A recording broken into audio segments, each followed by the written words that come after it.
Tonight we have two presentations. One is going to be by John Pohemus and Brian Mabry from Pa'akaloa. We'll be here talking about their program up there.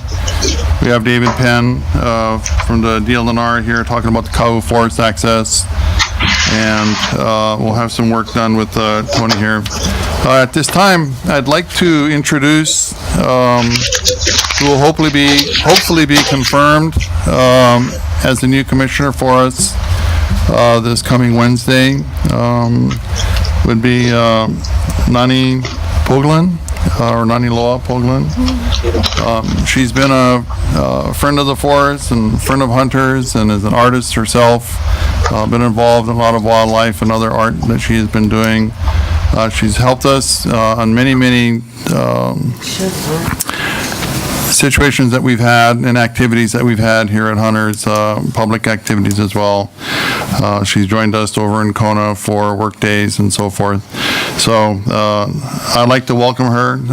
Hopefully, like I say, Wednesday she'll be sworn in, and we'll have a new commissioner from District 4. Approval of the minutes. Does anybody want to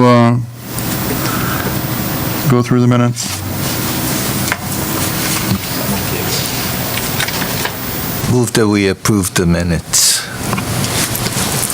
Any? Second. Okay. All in favor? Aye. Aye. No opposed? Okay. We'll approve the minutes and move forward. Budget report, we don't have one for this year. We're going to move on to the discussion. So if Brian and John can come up here to the table, we'd like to have you briefly introduce yourself, tell us what you're doing, and then ready to go. Thank you. All right, Brian Mabry, Pa'akaloa Game Warden. John Pohemus, I'm the program manager for the hunting program up at Pa'akaloa training area.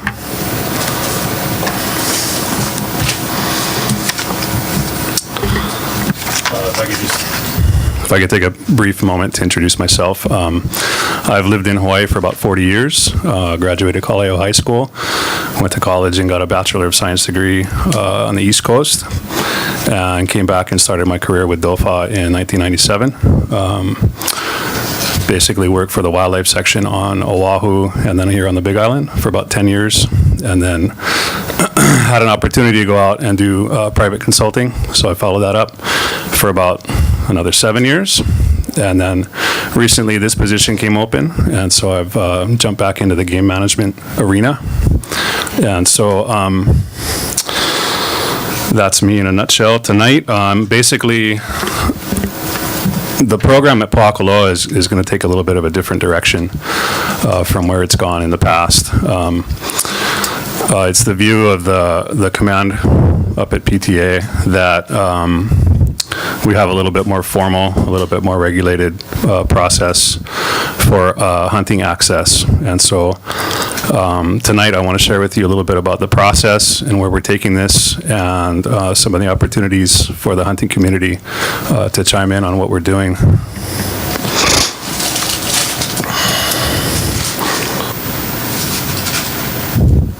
I do apologize, the PowerPoint is not working, but you guys do have copies in front of you, so if you guys want to follow along. So basically page 1 here, basic operating principles. And I just call this a disclaimer page because I need to read it. So the military mission comes first. Hunting opportunities will always defer to the military training schedule. Hunting at PTA is a privilege, not a right, and PTA command may suspend hunting access to maintain operational use of the facility. So those are the two disclaimers. And then moving forward.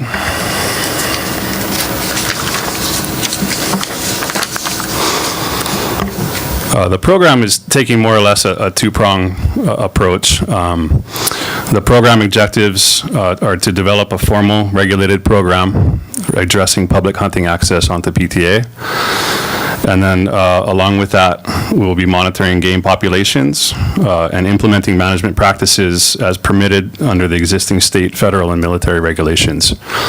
So we are also bound by some of the rules and regulations that are out there.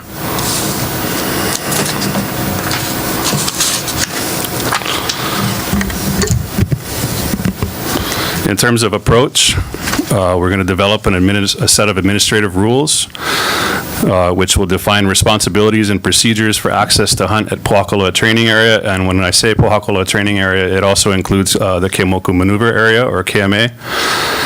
So the rules will be all-encompassing for that entire roughly 45,000 acres.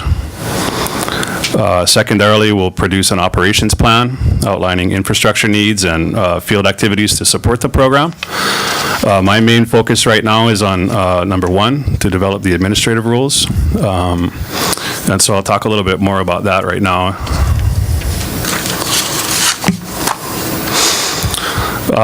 So like I said, the commander wants to see a little bit more regulated access procedures. And so, you know, his experience is mainland, and so he's directed me to, you know, sort of check out a bunch of the other military facilities and sort of see what they're doing and see if we can't incorporate some of those procedures here. Historically, PTA produced a public recreation SOP, standard operating procedure, in 2008 with references to the 1964 state lease, so the state lease lands that are included in most of areas 1 through 16, and various Army regulations. And that program had actually gone through the entire process of being approved by the staff judge advocate office on Oahu, basically the Army legal team. But for reasons of staff shortages, the program was never implemented, to my knowledge. So, going forward and bringing this into 2015, the regulations that I'm working on are basically a cut and paste edit job of the 2008 SOP. But I've basically stricken everything not pertaining to hunting. And so this is just a strictly hunting specific set of regulations.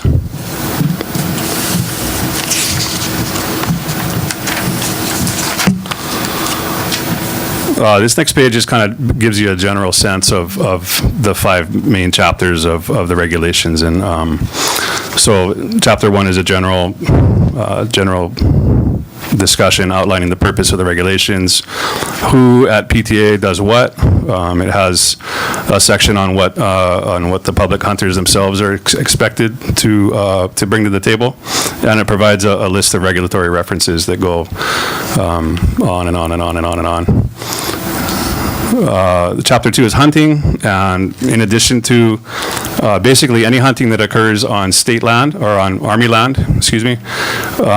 differs to the state regulations that that land is in. So, you know, basically we're bound by HAR 13-122 and 13-123, rules regulating game bird hunting and game mammal hunting.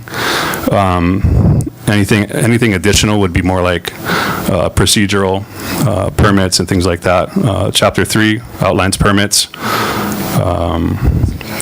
requirements, processes to obtain, and things like that. Chapter 4 is access, and Chapter 5 is an enforcement chapter that outlines some of the suspensions or penalties for violations.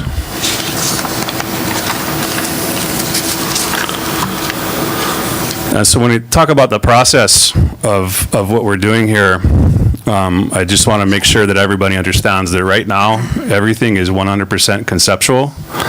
Nothing is set in stone. What I'm doing right now is drafting, you know, this set of regulations. And when I say in-house and public feedback, I'll speak a little bit more later about how you guys are going to have an opportunity to help us out with that. But basically, the first round of feedback is going to go through our folks, you know, through command and that kind of thing. Once a final draft is then forwarded to the SJA office again for approval, and if and when that is approved by the SJA, then we could actually implement any of these procedures or initiatives. And so, timeline-wise, I don't see any of this happening in 2015. I think just the way things move and depending on the workload of the judge advocate's office and depending on how long it takes us to get the draft out in the first place, we could be looking at 2016 at some point if it's approved.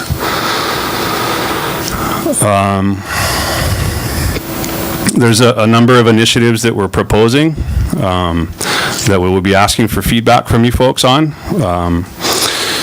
Both on the administrative side as well as the operational side. And just a loose definition, admin is the rules, operations is what we're doing out in the field, and it's how we actually operate and treat access to the hunting areas. And so we've got a few things that I want to go over with you folks tonight. First and foremost is the establishment, I guess, of a hunting permit to enter PTA and hunt. There are a number of potential ways to treat this. An annual permit for anything, a game bird season permit, a mammals only permit. I mean, it just sort of the sky's the limit in terms of what we can do. There's certain other institutions, other military institutions on the mainland have, short-term permits for visitors, like a 3 or a 7-day permit. So we've got some of those things in there too. Basically, the permit would require a valid state of Hawaii hunting license.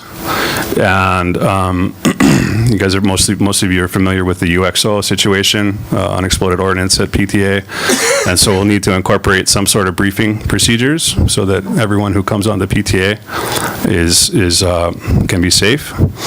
The application process, we're still working on that, and a lot of the feedback that we receive from you guys will help us decide which route to go in terms of is it a physically manned storefront, or is it an online situation, or a combination of the two?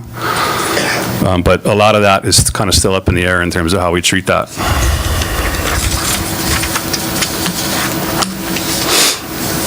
The second administrative initiative is an actual fee for that permit.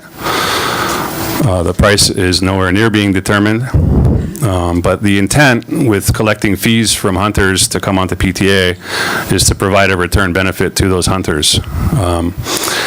This fund, or whatever you want, we don't even have a name for it yet, but whatever it ends up being called, it would be very similar to the state's wildlife revolving fund, where hunting license money, sales money goes into a fund.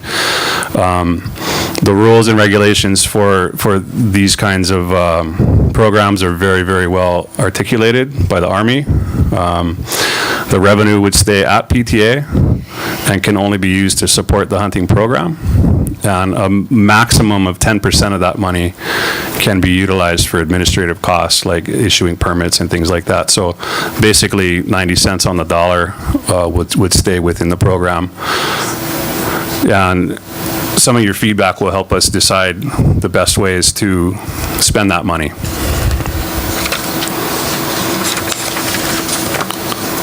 Operationally, some of these are on the table. We're looking at phasing out the hunter hotline and moving towards an all online information distribution system. A lot of folks feel like the hotline is both antiquated and long-winded, and we'd like to either completely shorten that or phase it out altogether and go with a complete online. Once we determine what we're going to do each weekend, we'll put that out on the website for you guys. Part of this is, so number 2 says realign training areas into hunting units, and that has more to do with sort of changing the way that we think about how we open areas on Po'akaloa for hunting.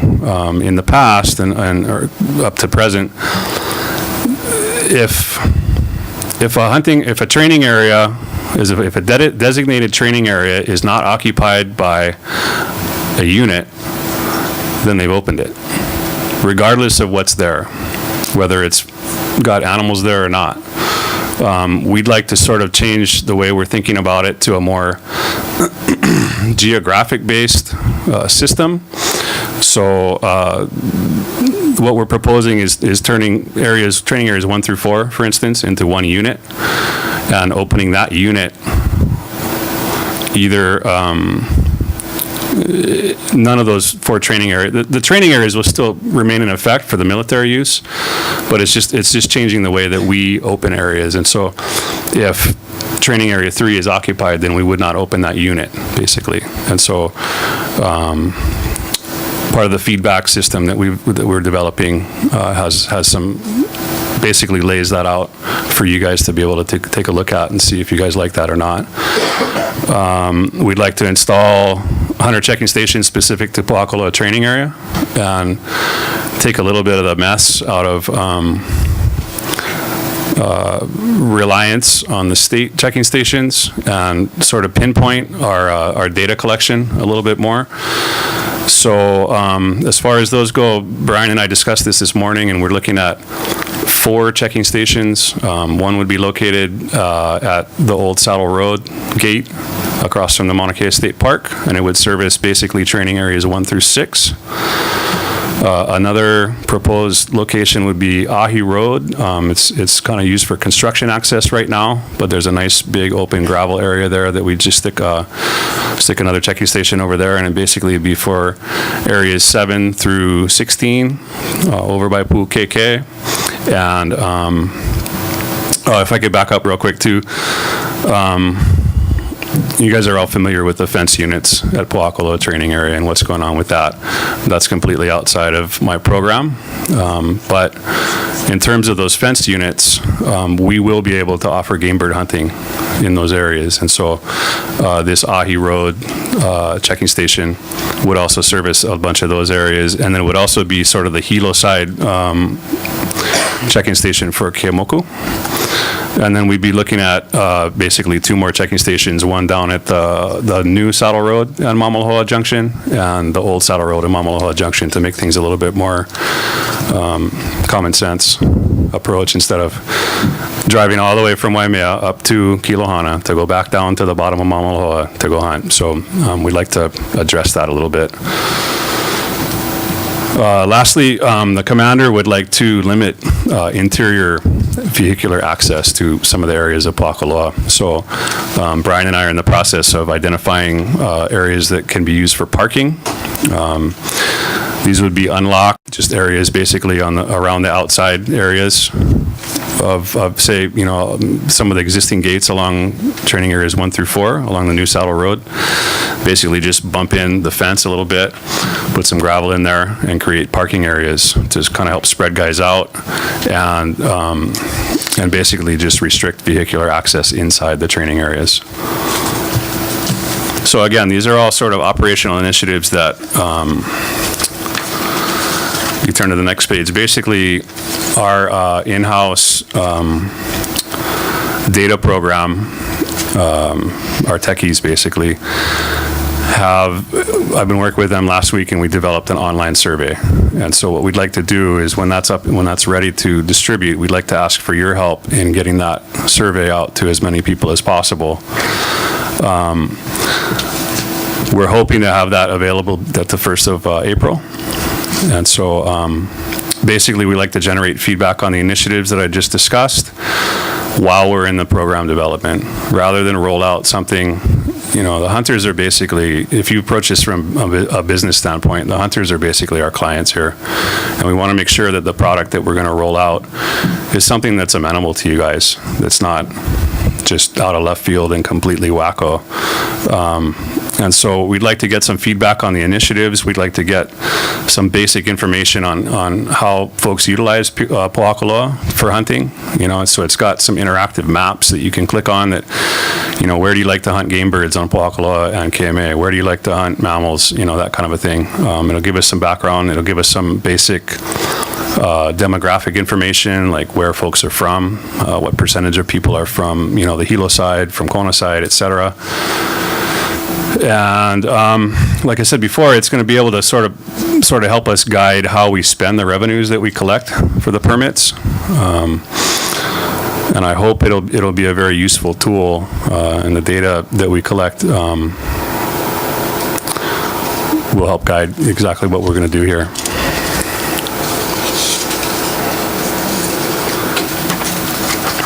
As far as the program development, that's all I have for you tonight. I know that the commander has spoken to several of the commission members about the Po'akaloa Hunting Club, and he had asked me to speak to that tonight. So basically, what the commander is looking for is a community-driven hunting club at Po'akaloa training area. Without community participation, it probably won't happen. It's not going to be something that Brian or myself will be spearheading. We'll definitely be there to support it if that's what people want. I think in a lot of ways the commander is looking to sort of create some legacy projects for his time here. The hunting program itself being one. The possibility of a skeet trap range, and I'm actually talking to him about adding archery to the footprint of that range, and this hunting club. And in terms of what the club would actually accomplish, that would more or less be up to those who decide to step forward and lead that club. But it's got a number of possibilities. It can include, creating a volunteer base for anything that happens here at Po'akaloa. And I think foremost is an established, long-standing club of a cross-section of hunters of the Big Island will provide a voice for you folks to command changes down the road. Every 2.5 years, we get a new person in there. And so having some of that stability from the hunting program, from the hunting standpoint, we feel would be a good idea. So, but again, it's got to stand on its own with community support. And so that's all I have prepared for tonight. I'm sure there'll be some questions from the council. Right. There are a couple. I have a couple of questions. I don't. Maybe a couple of questions. And also, if any of the public has any comments on any of our agenda items this evening, if you could bring those up to us now, and then if you have any questions for Brian or John, you can. Anybody have any comments or any testimony on any of our other agenda items? The Kau Forest Initiative, for example, that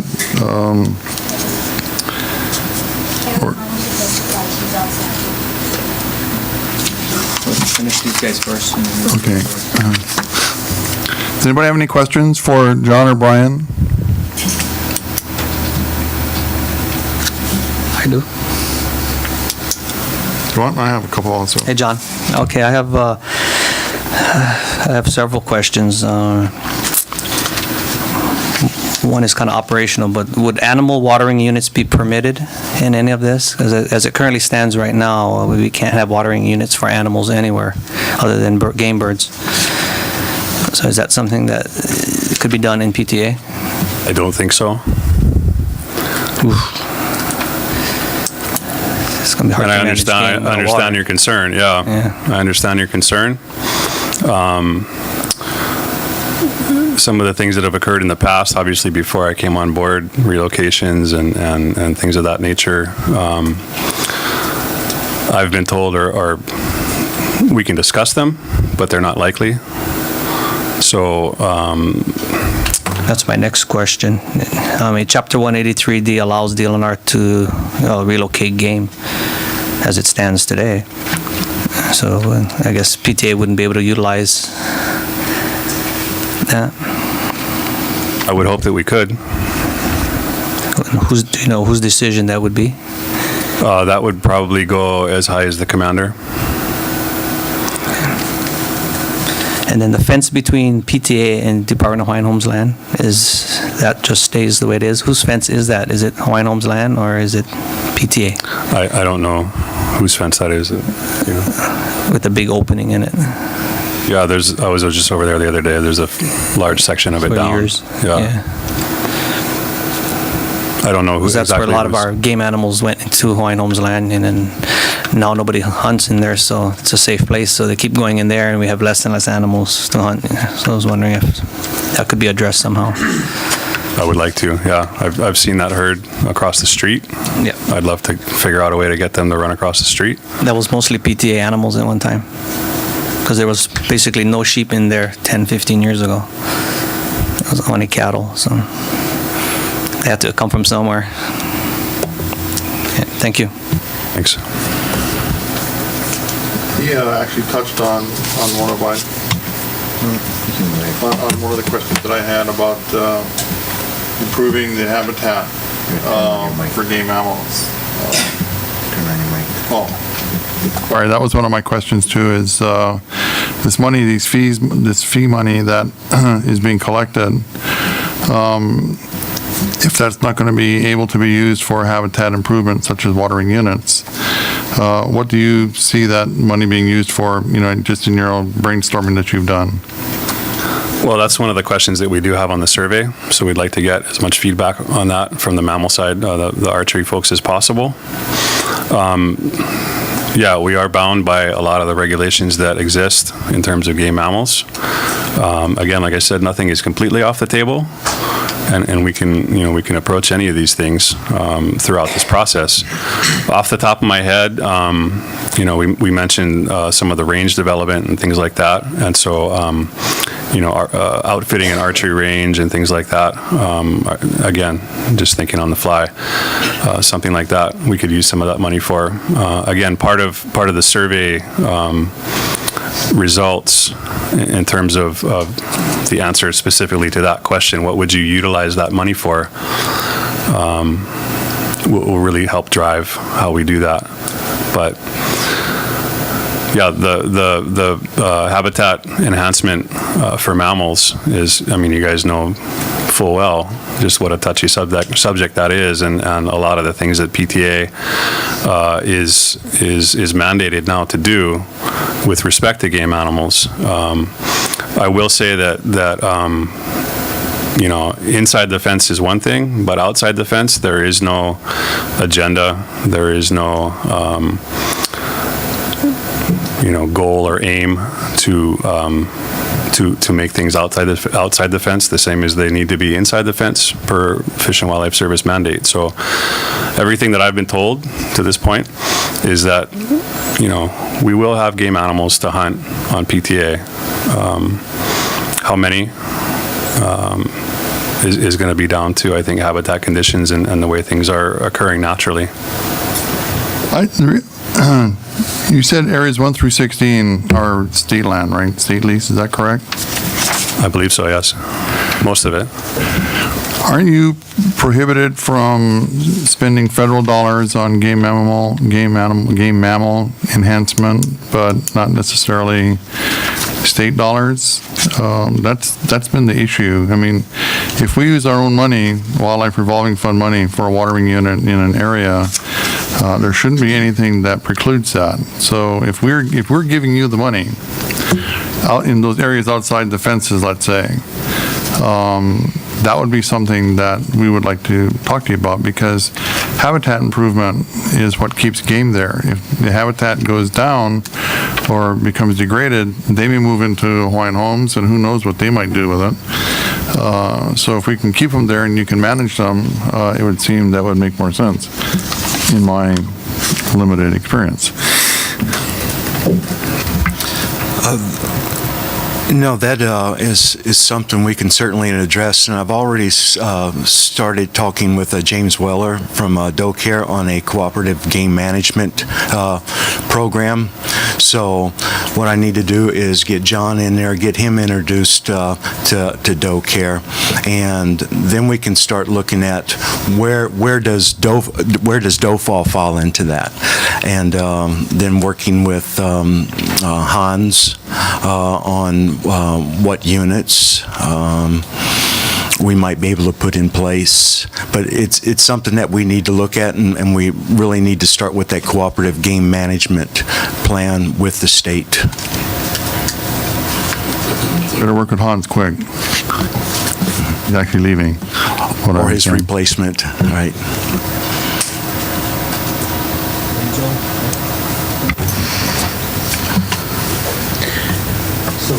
No, I'm good. Yeah, if I can just add to that real quick. Yes, sir. From what I heard, this is Ike, by the way. from what I heard, it's one of the few times I've heard of a governmental agency actually coming to the community at a starting point.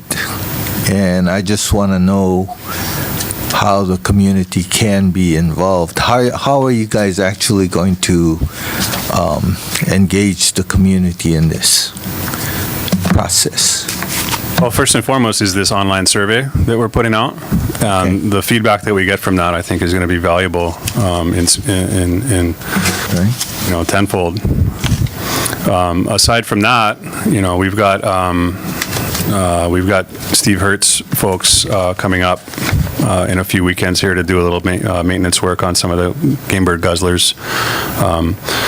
I know that a lot of people have approached Brian over the last 6 months or so asking about volunteer opportunities, and we'd like to outlay as many off-the-shelf projects as we can to have those in place and ready to go if people step up and want to come out and help out. Aside from that, basically just your feedback during the process of developing this program is going to be probably some of the most valuable input from my standpoint, from my task at hand.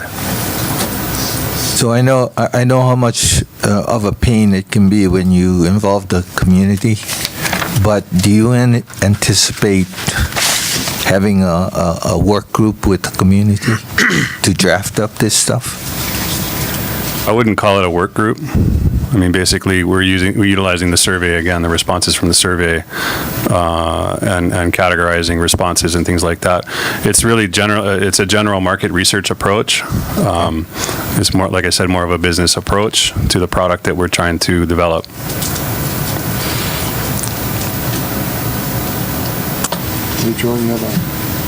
No, sorry.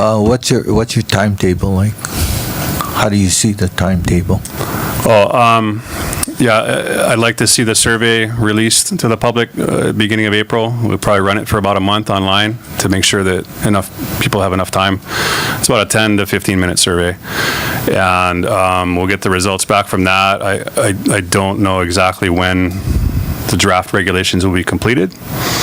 But like I said, I don't see any of these initiatives on the administrative side rolled out until sometime in 2016. And I want to add one thing on, where's the community involved? Prior to John coming on board and our first meeting with yourself and Tom, a lot of what's been going on out there is me talking to hunters or other persons in the public, and then taking those ideas to the commander. So a lot of what I've presented to John are not my ideas. They come straight from the community. Are we able to use all of them? Probably not. Can we tweak them a little bit? Certainly. But a lot of what I've passed on as far as historical use of the land, where the hunters go, what's available, some of the animal patterns, those are coming from the community. And they're right now we're at a tipping point where the community is going to buy into this program as far as ownership, and I think that's what's really going to move us forward. And that survey, I think, is going to get us, a lot of bang for our buck. Can I ask you a question on that survey? When do you expect to have it tabulated? First of all, in terms of bang for our buck, it's really only at the cost of some of our techies' time. So, but in terms of tabulation, I don't think it would take that long. Basically, the results are tabulated as you go, and so once we close the survey period, it might take us a week or something like that to just go over the numbers and analyze it and things like that. But I don't think it'll be very long afterwards. So that, again, that feedback would be able to incorporate it straight into the development. Would that be available to us after you? Yes. I'd be happy to either, post it online or come back and talk to you guys about that when that's completed. Both, and also you're a part of that Facebook thing. So, I mean, we could put it up there too and, get a little broader exposure other than those that hunt right here as well. So that might be good.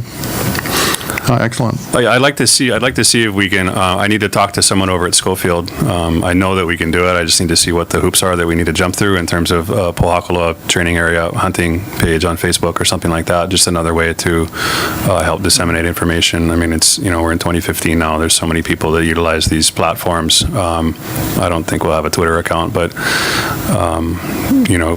different ways to do it. So through you folks, through a Facebook page, I don't think I have it written down up there, but if you do a basic Google search for Pohakuloa hunting, you come up with the USAG website, and it's already utilized weekly to display the weekly openings for Pohakuloa. You just click on the hunting link in the top corner, and so we can disseminate the results for the survey through there as well. We're having a lot of good conversations with the Schofield folks and the people that run that website, and we're really looking to sort of embed a lot of what we want to do in that existing website, so we don't have to actually go out and create our own and maintain our own and things like that. So, Is there anybody from the public have any questions for John or Brian? We're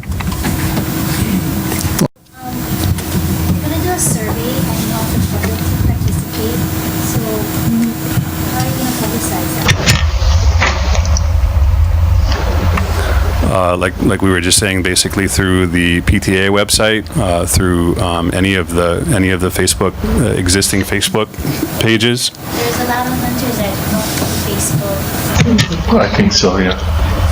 Can you repeat the question for us here in Kona? We just can't hear the questionnaire. Check. The question was, how are we going to disseminate the survey that Pohakuloa is going to be distributing to us? If those hunters that don't have computers, how would they have access to that survey in order to participate, was the question. Is that right?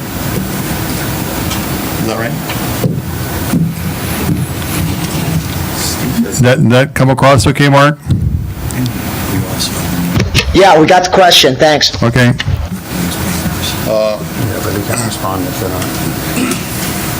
You have a question back there with Steve Hurt. Weekends are open at Pohakuloa for any type of training. You have the article in the newspaper. To get the information out about the survey, how about putting another blip in the paper? That would be an excellent way to get a broader base out for that.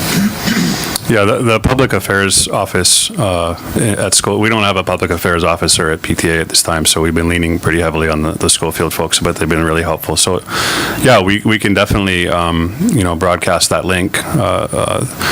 Unfortunately, it is an online survey, so to respond, you will need to have a computer. The mail outs and the call, nobody wants to get phone calls at night from telemarketers.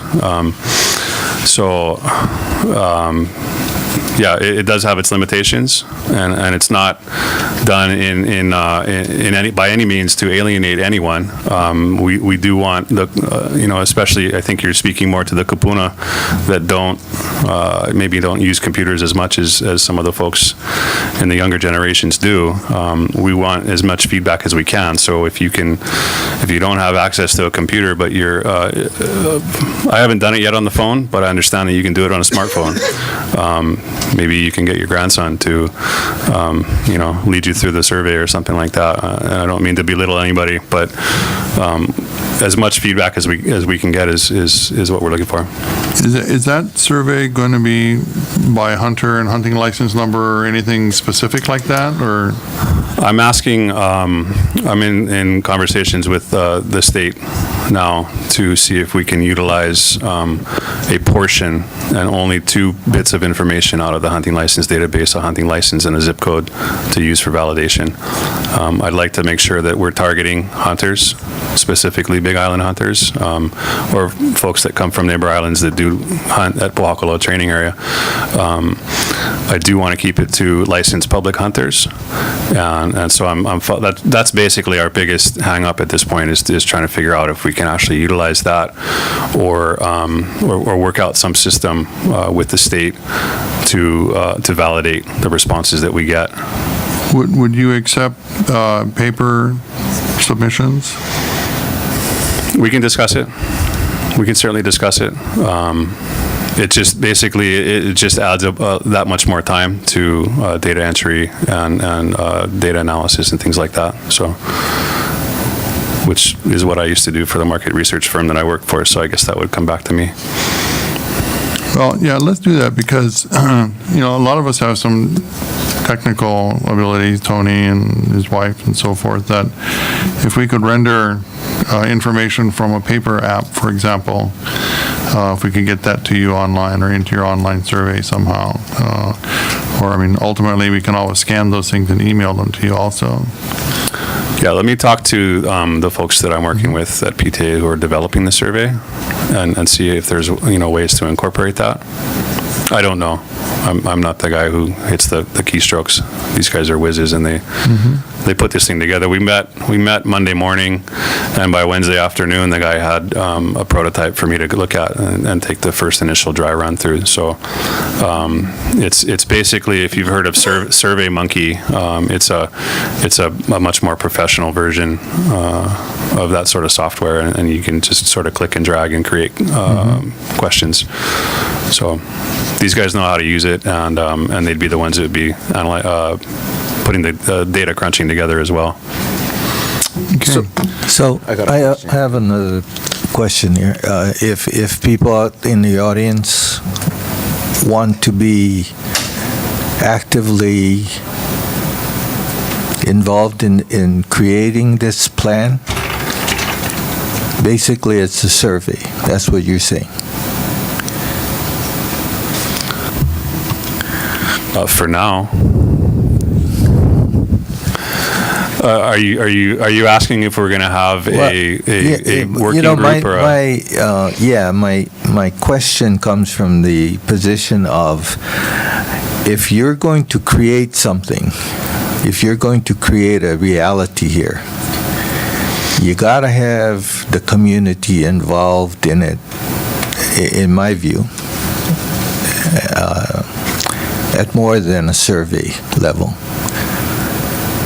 I think you got to engage a bunch of people to sit down with you and work through all of these things.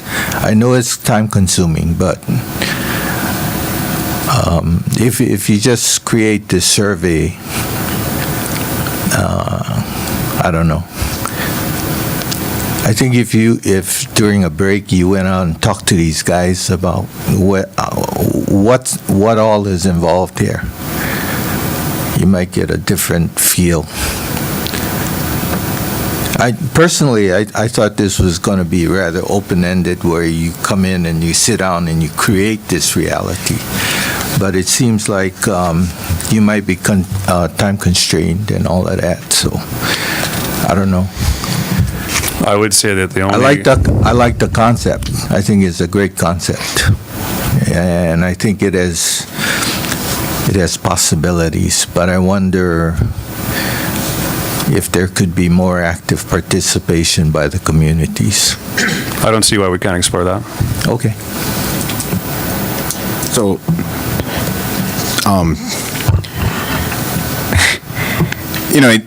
the thing says here game management program, and I guess I know you're real early in all of this, but what kind of game management,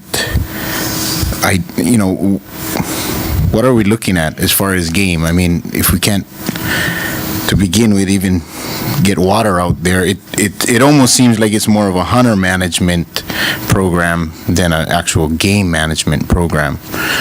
I mean, what's some of the ideas as far as trying to manage and help some of this game that's, I mean, it's obviously very limited, like Tony was suggesting on that 1 through 4 area where the sheep are all in the DHHL lands. Those sheep are already targeted. I mean, they're on the chopping block. It's so, I mean, how quick is this fence going to come up, and so we can protect some of those sheep? It's not going to be fast enough. Obviously, they're going to be gone. I mean, that's their plan. It's already happening. They're already starting with their program. You want to have 400 of those, 3,000 sheep that they say is there now. There's only going to be 400 left. So, I mean, I do agree. I mean, great. Thank you for, taking this on, because it's not going to be easy. But what kind of actual game management are we talking about? Are we only talking about birds for the most part? Or, I mean, is there going to be some mammal actual management, and of the real term of management, or is it even a concern?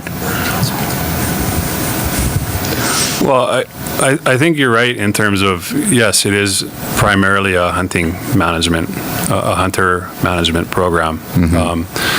Someone told me once that 90% of managing wildlife is managing people. A lot of this is really just addressing how people access PTA. In terms of how we address the mammal issue, I would defer to Brian on the question, simply because he's got much more experience than I do. And John and I were discussing some of these initiatives, so you're hearing about it about 3 hours after we discussed it this afternoon. When John came on board, one of the first things he talked about was getting away from the range-controlled training area 1 through 16 and going to these hunting units.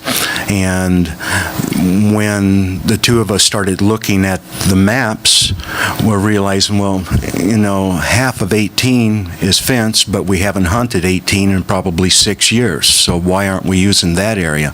So let's push that hunting unit all the way back to the fences. So what I'm looking at now is how many acres are we recovering? So we're looking at a number of areas, 5 and 6 near the ammunition storage. We've got some room to work with there. I was showing John a map today where we could recover 800 acres in there for possible year-round use. Now, we have to go through the cultural people because there are some house foundations and things of that nature. But if we can go in there with the help of volunteers to go in there, put markers out, and let's incorporate those areas that haven't been hunted. That area right there, probably 20 years? Pretty close. And a lot of people think that that's a pot of gold, but really what it has been is a corridor for sheep coming up from the impact area to move to the helo side in 1 through 4, or to move out into the flats 7 through 9. And also with the colonel's request to shut down the road hunting through the hunting areas, is we might see a calming effect. The military is going to come in there and train from time to time, and there's not a lot we can do to control animals. But if we can do everything that we can to calm these animals, and a lot of these areas aren't used for active training. They're not even used for blank fire in most cases. 1, 4 is basically, we might have 2 training events a year. So if we can calm the animals in that area, limit traffic. We may have to look at putting some hunting, parking areas on the Mauna Loa side of those deeper areas, a point A to point B, but no hunt or drops in between. So a lot of this stuff is just fresh for us. So we're looking at that, where are the sheep coming from? Here in the last 2 months, we've been getting some sheep come up from the I guess it would be the impact area up through the old Area 18. So they're coming through the Pu'u from the Mauna Loa side. And this one herd had anywhere from 300 to 400, and that herd right now is able to move from 7 to the quarry and even across over to the airfield. And this is the first time that we've actually had anything for them to feed on in probably the last 3 to 4 years due to drought. So we're seeing a lot of change going on right now. We're getting trail cams out there, we're getting out there, boots on the ground. I'll spend all weekend going out there and just see where the animals are. And then there's other environmental effects on the mammal population, and that's feral dogs. And right now we're in the pupping season, and the areas 5 and 6 and the quarry areas are big pupping areas. So I've seen a reduction of the animals in that area. So they're moving around, and here in about 2 months we're going to see if they're going to repopulate those areas. So there's a lot of things that we're looking at, but I think the biggest two things is if we can squeeze out every acre that's available for mammal, and then to look at calming the animals. And when we do open up hunting, let's say, for example, if we want to hunt the 14, 15, 16 area, if we don't open up the Mauka side of Keamuku, the animals are just going to move to Keamuku, and the hunters are going to have to stop at that boundary. So if we're going to hunt 15 and 16, well, we might want to open up the Mauka so that we can get everyone spread out. Everyone has an opportunity, and the animals just don't go from one area to the other. Thank you. We are going to have to move on here, but I do appreciate. You have a question?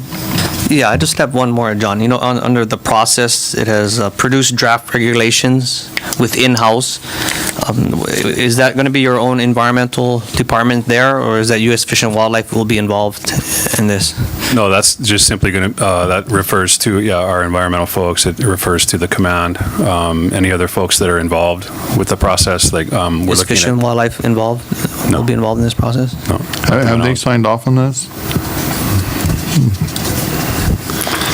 We're looking at using MWR, to help us facilitate the permit process and things like that. So they'll need to weigh in on their end as well. The Public Affairs Office, who we're utilizing to distribute information and things like that. So that's the in-house. Will point of contacts be provided at that time of who's the players in this?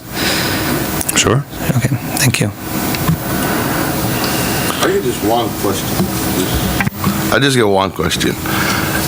I mean, I see the concerns, and it's all unbelievable, but one part of this whole thing was you guys wanted one PTA hunting club. Why not form that first? Because it says here that you were saying that it'll provide a voice for the hunters to the PTA command now and into the future.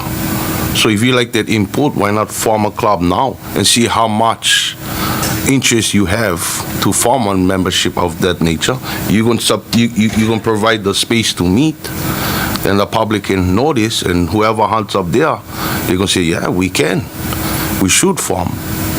That we can walk, they can walk with you hand in hand and say, hey, yeah, maybe this section where he says we're going to open up, and they're going to have suggestions, yeah. maybe that's the venue we should go first. I mean, my suggestion to you, instead of just trying to figure out getting Facebooks and other situations, you know? No, that's a great point. Yeah. Because, hey, you supply the meeting areas, you're looking for volunteer projects, tournaments. I mean, everybody's concern is hunting up there. We should look into that venue first.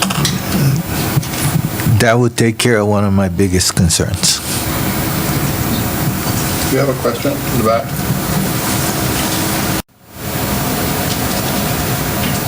I had a question.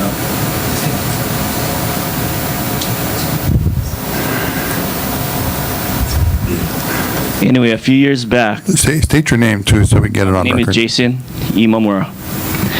Anyway, a few years back, PTA, the designation was PTA, Buffalo Training Area, and Game Management. I heard a lot of talk about game management. Can we do it? Cooperative game management. What is the designation right now for Buffalo Training Area? Is it Buffalo Training Area? Or is it Buffalo Training Area and Game Management? Because that's how it was a few years ago. I know the board, the BLNR, wanted to change that designation. I don't know if it's been done. But if it hasn't, shouldn't be any problem with game management, watering units, and so forth. They were in place at one time. The state did maintain these watering units. All of a sudden it stopped. So what's the designation as of now? You know? As far as what the state can bring to the table, I haven't been approached by them. Right now, James Weller has been the only one that has shown interest. Now, we know that 1 through 16 is state. What James is also talking about is coming on board in Keamuku and some of the other Army owned properties, whether it's down at 20 or 22. Why DOFA hasn't been out there on some of the older units, I don't know. But I do know that they have been working on some of the newer turkey guzzlers. And Steve Hurt and I, we discussed this at length just this past weekend. We did an assessment. And to be quite honest with you, Steve knows more about that than I, because I never started this game warden position actually until October of last year. So a lot of this may have to go back to the NRO office to find out where that broken link is at. So did I answer your question, sir? No. What is the designation of the area? Because at one time, it was Buffalo Training Area and Game Management. If you look up game management, the state, they have different guidelines. Different guidelines for forest reserve, different guidelines, management guidelines, different guidelines for game management areas. And in the game management areas, correct me if I'm wrong, but one of the priorities is to propagate game. So this means you'll provide water holes, watering units for not only game birds, but game mammals. A few years back, like I said, something came up, they wanted to change, I think it was 123, yeah? Or something like that. Anyway. Well, 183B is what guides, You know, that was one of the things that was proposed to be changed. We wanted to take out the game management from Buffalo Training Area. Okay. That's what I want to know. If they change the designation, if they did it, by law, I think the state at least should be working with you guys and maintaining the water holes and propagating game.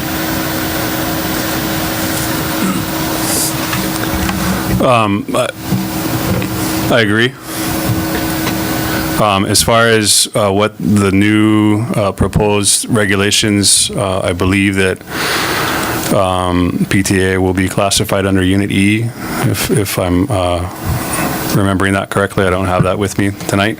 Yeah. Which I believe is along with Pu'anahulu, which is a game management area. So to answer your question, I do think, yes, it is considered game management. Oh, it's how it's listed, GMA. Yeah. So there are additional hoops, obstacles. We pay for water, is what you're saying. There are a number of additional hoops and things that we need to get through. Like I said, it's not just the state, but it's also federal and military rules that we need to abide by. So, look, I don't want to open up an amusement park where the rides don't work. That's not my intent. I want to explore to the extent possible what we can do. What I've been told by my supervisor is build this program the way you'd like to see it. And if it's shot down in the review process, so be it. But build it the way that you'd like to see it. So, again, we're very early in the process. I wish I had a little bit more, actually developed and ready, to show you, to bring to you folks at this time. But this is where we are in the process. Well, I think one of the things that hunters want to see is that we develop a program. If it's shot down, there needs to be a justification for it, and that justification should be met somehow. There should be the other communities that are up there have not given any sway to the hunting program whatsoever that I can see. And you have state land, and you have a willing and cooperative bunch of people that are willing to help you, and there are people that are willing to spend money up there. And there's always a solution to something. And I think that's what they want to see is if there's an issue, let's find a way if we can resolve it and fix it so the program can move forward. I think that's where you're going to get the energy out of this group. So to add to that, I'd suggest that you put together a core group to work with you. And you got people out here that might want to do that. Yeah. But if you come in with, conceptually, it sounds like you want the community to define this plan you have and build on it. But programmatically, it seems like you got some constraints already. So, as I said earlier, you have to create that reality. And in order to create that reality, if you don't have the players, it's not going to get created. And I think what you're hearing from us is there are a lot of minds out there. And I'm sure you're aware of some of them, but I think this is going to be a microcosm of the reality of game management in the state of Hawaii. I think we're going to have to kind of move along here. So and I agree with that. I'm willing to sit down and talk about it, but you need to make an effort to come talk. Yeah, get your group together, get your hunting club together. Okay, I'm going to invite David Penn, but before you get started, David, are there any other questions Thanks, guys. on the agenda? Any other agenda items? Comments, testimony on those? Yes. I have a question. When you stand up and then state your name so that the recorder can hear. You got to grab the mic. I'm waiting up for me to make Thank you. Hi, Jason Sanborn. I have a question. Correct me if I'm wrong. If the PTA is state-owned, majority, and they're proposing to the game biologists, there's a new game biologist and a new enforcement. They are talking about making a game management. How can, I don't understand how they can do that there, which is awesome. I support it all the way. Wouldn't they get shut down or come under jurisdiction straight from Fish and Wildlife, like how it's always been? Is this really for nothing?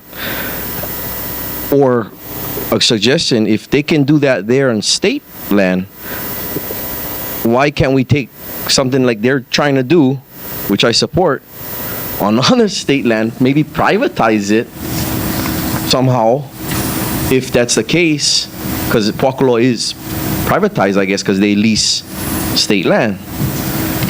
So this is all good what they're trying to do, but who's to say the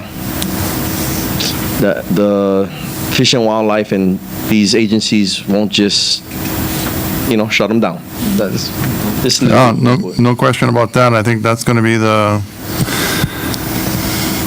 overriding question whatsoever. How far will they let them go? And so, but that's what we're going to be working on, right? This is David Penn. He's from the DLNR. He's in our access program with the DLNR. Good evening. Thanks for having me. Your microphone, David. There we go. Good evening, David Penn for the Division of Forestry and Wildlife. And I was asked to come and update the commission on the Ka'u Forest Reserve Access Initiative. I know we've talked with the commission about it before on several occasions, so I'll just try to make this a fast update. You have the handout in front of you, which is basically a series of maps that comes from our 2012 Ka'u Forest Reserve Management Plan and some of the other mapping that we've done over the course of these various projects that feed into this initiative. At the end of last month, the Board of Land and Natural Resources approved DOFA's request to go ahead and finalize the memorandum of agreement with Edmund Olson Trust, the landowner on what we call the Phase 1. And so we're in the process of hoping to get Mr. Olson's signature on that memorandum of agreement as soon as possible. And once that is done, we can go ahead and begin the construction of the fence line for Phase 1, about a mile of fencing or so that goes across his property on both sides of the proposed access route. It's vehicular access to get up to the bottom boundary of the Ka'u Forest Reserve. And since we got that board approval, I've started to work on Phase 2, which would go across a Department of Agriculture land that's leased to Mr. Galimba for pasture. That's about another 3 miles of fencing. On that one, what we're hoping to do is just actually put the fence below the Forest Reserve boundary within the State Department of Ag land, so that it's on the bottom side of the road. So be fencing on one side, and again maintain that vehicle access all the way across the bottom of the Forest Reserve boundary until you pretty much reach the gulch on the other side. And then on the other side of that gulch is where the waterfall road comes up, which is the other access route that's shown on your maps there. So that's the current plan. We hope it's all going to work out and that we can get going on this maybe even over the summer to get started putting things in. Ask a question? I was bringing a lot of questions, but I feel that you get. On this map here, the top. The first one? Yeah, the top page. It shows lands open to public, game, mammal, and bird hunting. Proposed Unit B. additions to hunting Unit B, and here you have hunting unit Bs here. Are these the proposed additions, or are these other gray areas in here the I don't know if I'll be able to answer. No, the gray areas are other landowners. So only the blue area is the forest reserve and the hunting area B? Oh, yeah. Okay, so the lighter shades of gray are the other landowners, the Kamehameha Schools, Nature Conservancy, and other private landowners up there. So those are not part of the public hunting area at present. And also on this map here, it says, proposed fencing area. And I'm assuming that that's this lined area. Yeah, right? the contested area. Okay. Yeah. Right.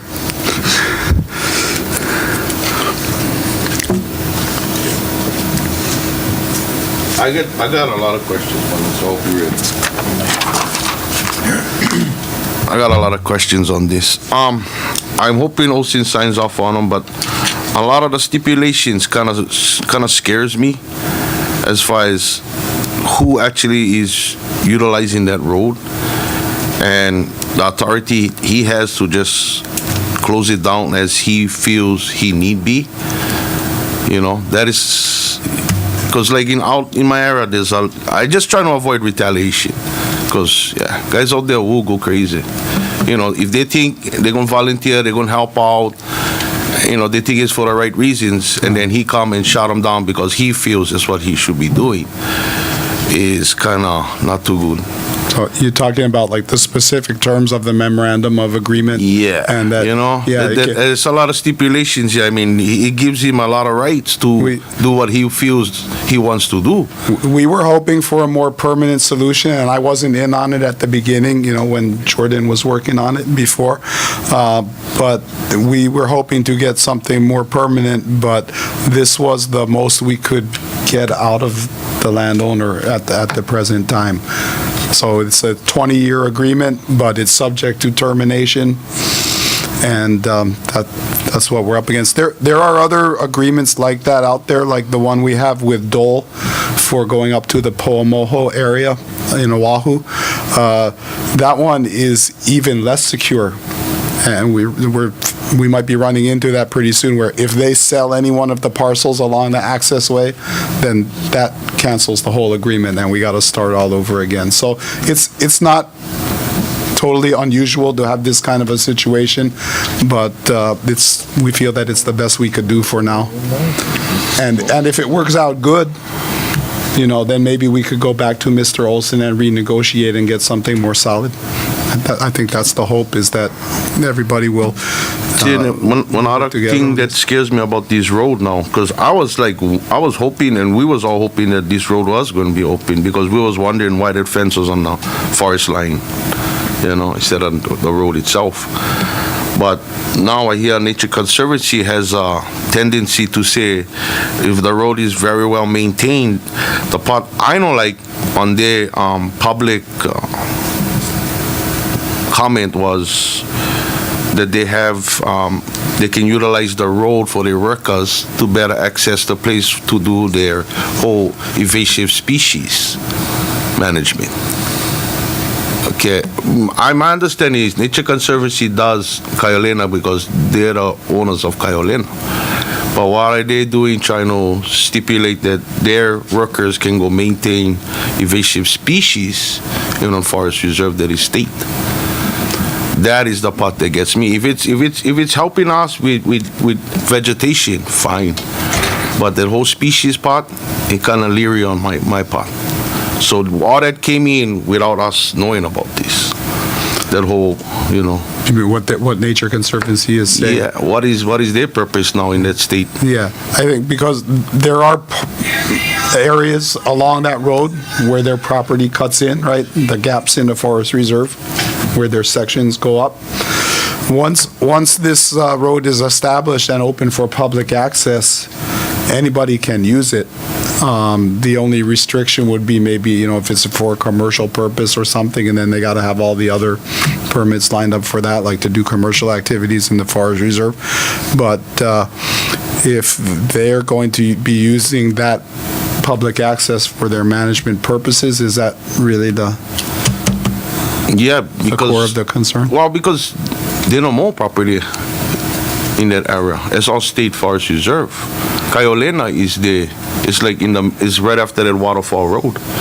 Yeah, I think if you look on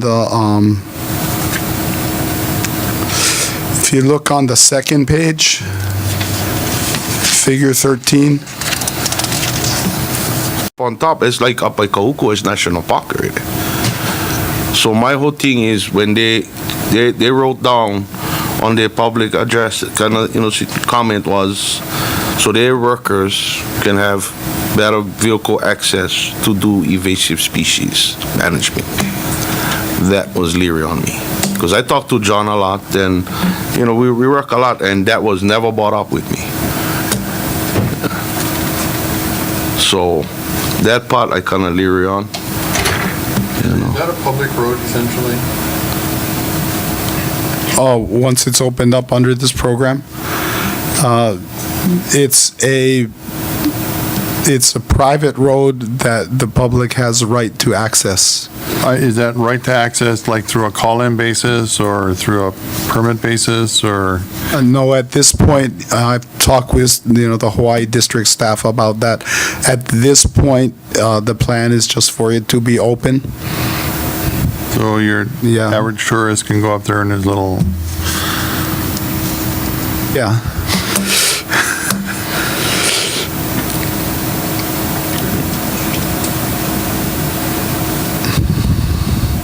See, for me, it's like I can see a lot of retaliation on this one, now that all this coming out. You know what I mean? In the beginning, when they were showcasing them out there, the one that had very big concerns was the fencing in the mountain house area for the birds. Right. But as far as this fencing for the road, they was kind of loving it because you got to turn around and go back up the same way you came in. Right. Versus, somehow back then, Ocean has the property now, but back when Galimba got the lease from Seabrewer, he just assumed and put that fence right near the forest line.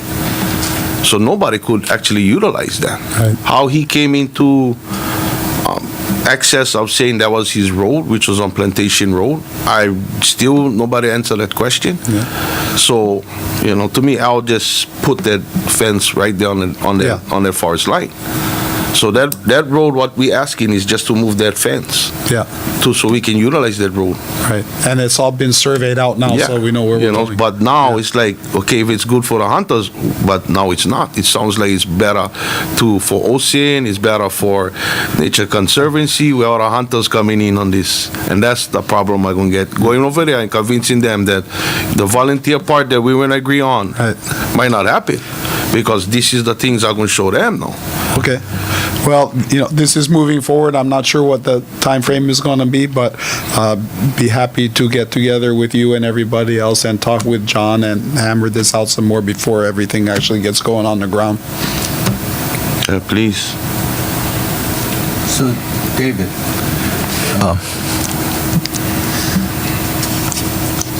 from what you just said, are you going to carry water for this, for the hunting interest in this? Or, who carries the water for us? Yeah, that would be me. So, can you sign in and the blood? Hawaii district staff and the admin staff. Excuse me? The Hawaii district staff, Joey, and then the other people in the admin office. The guy back there. Dofa, you guys gonna carry the water for the hunting and the gatherers and make sure that our interests are represented? Yeah, well, it's for everybody. It's going to be open. At this point, we don't have any plan to put up David. any You know, gates or locks. one of the problems that we come up against all the time is it's for everybody, but the reality becomes that it's not. So that's why you have all this hakaka going on. So I guess we're asking that at the very outset that we have some representation from staff? Because I just heard something that kind of bothers me, because you referred to the Nature Conservancy, and I'm not bad-mouthing them, as a sort of like a non-commercial group, but they sure got a lot of money. And they're getting that money from, some of their monies come from the public coffers, right? They get the land and then they sell it to the feds, and the feds, I mean, you know, all that goes on. Lobbying at the legislature. Oh, yeah. And lobbying, and they're not commercial?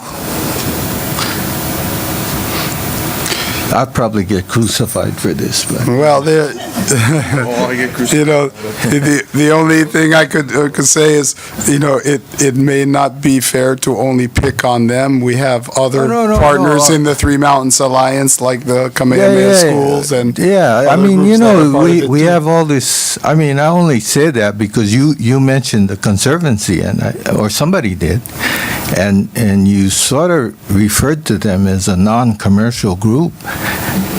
And it seems like you got to come down to some definitional questions here, which I'm asking about. Because the reality is that they are landowners. And the impact they have in the state of Hawaii is rather large, I think. And government contractors. And government contractors and a few other things that we don't know about. Or we do. Well, I think what I said, or what I meant to say, is that not that they are non-commercial, but that if the road was being used for commercial purposes, that would be something different than the public access for what wildlife-based recreation, including public hunting, which is what we're about. Well, one of the things, David, that I think concerns every hunter here is that all of our forests are open access to everybody, right?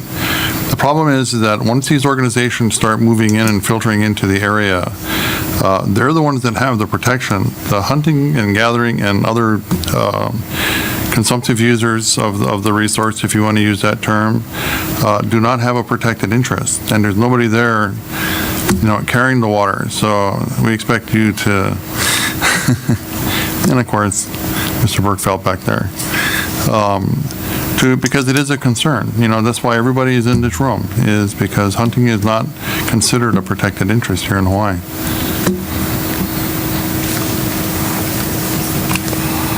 Yeah, and David, I'd like to add that we're all reasonable people here. And we know we can solve these problems over a bowl of saimin,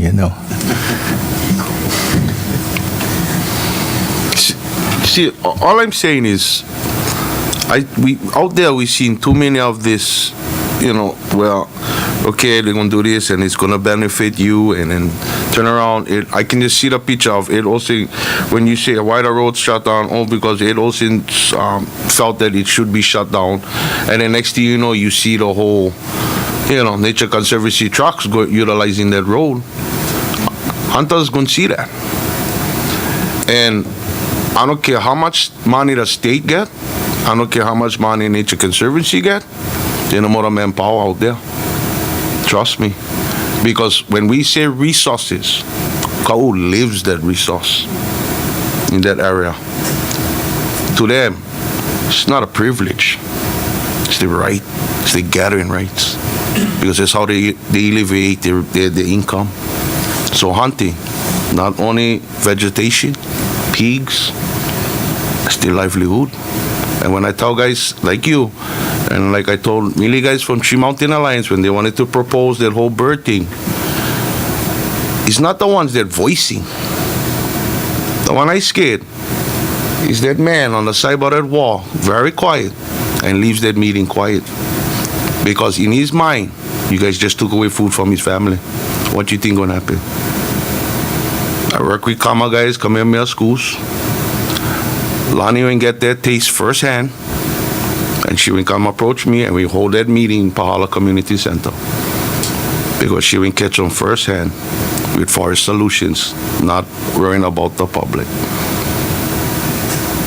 Yeah, I dealt with I will name names, with one of you guys game wardens out there that was leasing for cattle. And I told him about access, just for one guy just needed for maintaining his water. And he said no. Next thing you know, we had their wildfires going crazy all over Kau. Yeah. Not good. I just trying to find a neutral ground here. Because when you take away food from people, and it's the same way I told Nature Conservancies, big administrations in Waimea, because that's where the office there. When your wife said the dinner is on a stove, honey, and you come home and it's not there because somebody else took it away, how would you feel? Because that's what this is about. Totally, that's what it's about. So out there is very, very precious, the resources. And that's why they go crazy when you get guys like coming out here saying this, that, for only money. So that I would take really into concern on your part. I just suggesting. I know we got one court case on the birds part, and I see them here. That fencing, ooh, kind of scary that one. But we're gonna work with this road one first. You know. Yeah, that's I fine. really appreciate your time, but that's the leery part I get. See, like, because when I called Kamehameha School with Kama, he told me, no, they promised that the gates gonna be shut, but never locked. Then they started locking because they think this or they think, and it was in the hunters that was abusing them. Yeah, it was everybody else. And that had one retaliation, and that's all I try to do is find common ground in my area. So, just on advice, you know. Yeah, out there is like, oh. Thank you so much for coming in and helping us out and work, you know. I hope we can work this out with a final better detail to it. I really do. Because then your job gonna be real hard. So you guys are going to get together and discuss this? Yeah, I'm waiting to get the papers back from the Deputy Attorney General, and then it can go over to Mr. Olson for the signature, and then back to our chair for signature, and then the paperwork part of it is done, and we can get down about the details. Well, I think he's concerned about maybe looking at some of these issues before you finally sign some of the stuff, I think, right? So, Once you get the paper, nobody has rights. Sorry. It's the reality. 2 buckets, you know, this water thing. Like this. You know, I just say, because that game warden thought, when I talked to him, he's like, yeah, I don't, you know, he gave me that whole sarcastic, even though I tried to talk to him calmly. He got so sarcastic. That's the way he's leased there now, he gave it up.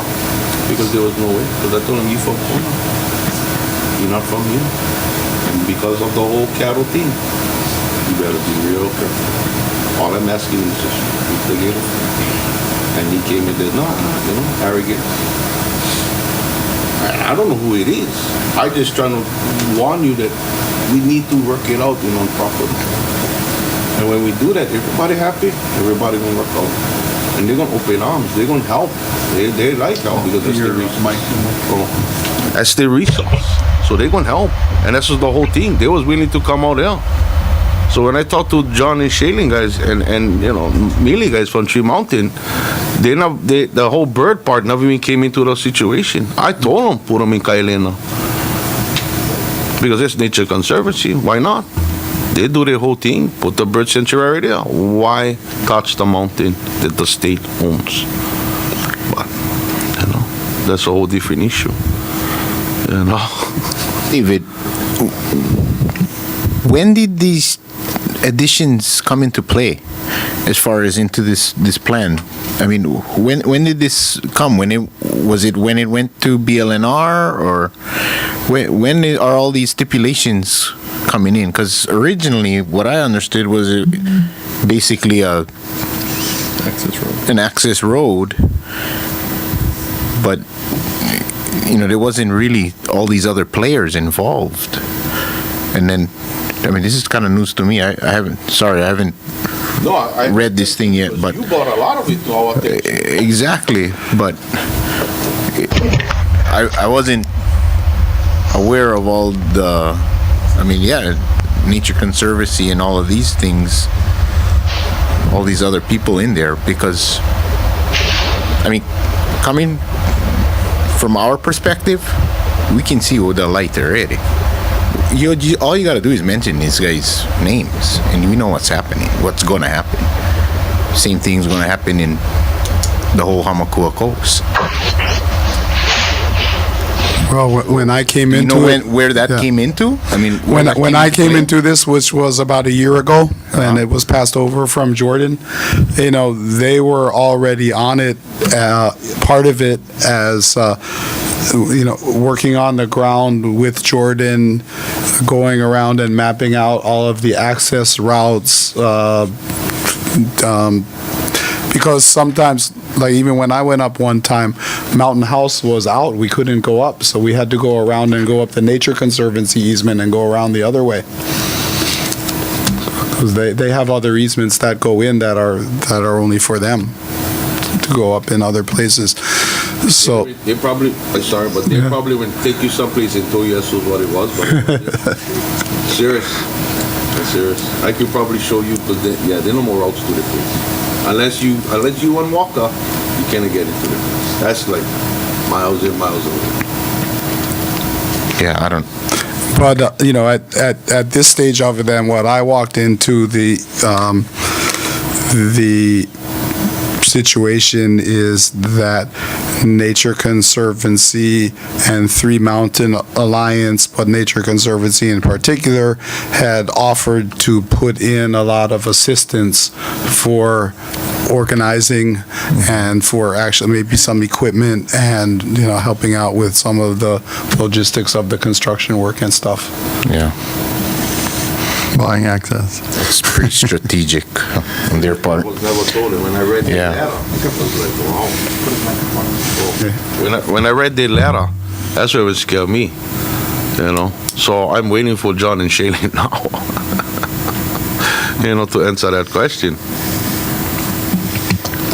Yeah, I just want to let you know that we have 2 more agenda items, and I'm good.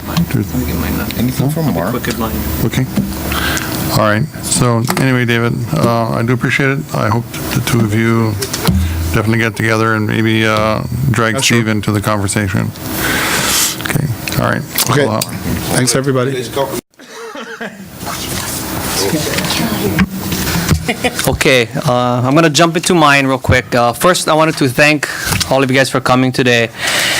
And what kind of started this, if everyone has this future of hunting, fishing in Hawaii, I'm not going to read through the whole thing. I could, but you guys can do it. And but basically what started this was our legislative efforts this year. We had tremendous support. And some things in the legislature happened. Some of us had the feeling that we were kind of deemed irrelevant this year, despite having hundreds of people give testimony and everything. And with talking with other supporters from fishing and farming who had the same problems that we're having at the legislature, we decided to come together to form an organization that way. And this commission is limited to what we can do, and I wanted to just encourage that, we need some support structure for this commission. And part of those things is being able to get the word out better, faster, quicker, maybe some fundraising stuff for the organization so that we can rally to send people up to the legislature to accompany us, but with their own private organization. If we want to move forward, read this good, because there's a lot of subtleties in here, but if we want to continue the future of outdoor recreation, we're going to have to come together. We've talked about this for several years now, And it's very difficult with a limited amount of people, and what we feel is we got support now from outer island groups, but everybody's issues is slightly different. So kind of having this association of hunting and fishermen and farming can kind of help, so that, you know, if they need help with testimony on something, or we need help, we can kind of have more people to have a pool from. But I think locally here for us, some of the things that we could do, like I suggest on the bottom, is volunteers for like subcommittee stuff. And this is stuff that I can meet with you guys outside of this meeting. But I just wanted to take advantage of the opportunity here to bring this up. And I know I talked with some of you like Don and stuff like that, that I know you guys are willing to help, but we need a mechanism and we need some organization to do some of these things. And I think that's the only way our voice is really going to be heard. What bothered me this legislative session is that, you know, you have like the Nature Conservancy, where you just have one person there at the legislature, and when he speaks, he's speaking for 10,000 people. So he's the only one there. They don't have to get anybody else. And I started thinking, well, why? We have a game commission, Tom and myself and Mark and so forth. We fly down and we give testimony. And yet it's like we represent our island. We represent thousands of people. But we have to go out and we have to hustle and get 230 individuals to give testimony. And yet it's still like not enough. So I said, why are we having to get hundreds of people doing individual testimony when the Nature Conservancy can just have one guy? And they fall back and they read their testimony and they make their determinations off of that. They don't look at the hundreds of people that we send in. And why do we have to have hundreds of people if our commission here or our club or group represents hundreds or thousands of people also? So I think it's a matter of they don't think that we're credible or whatever it may be at the legislature. Somehow every time we go there, I come back with, you know, oh, you guys got to get better organized, more organized, better organized. I'm like, why?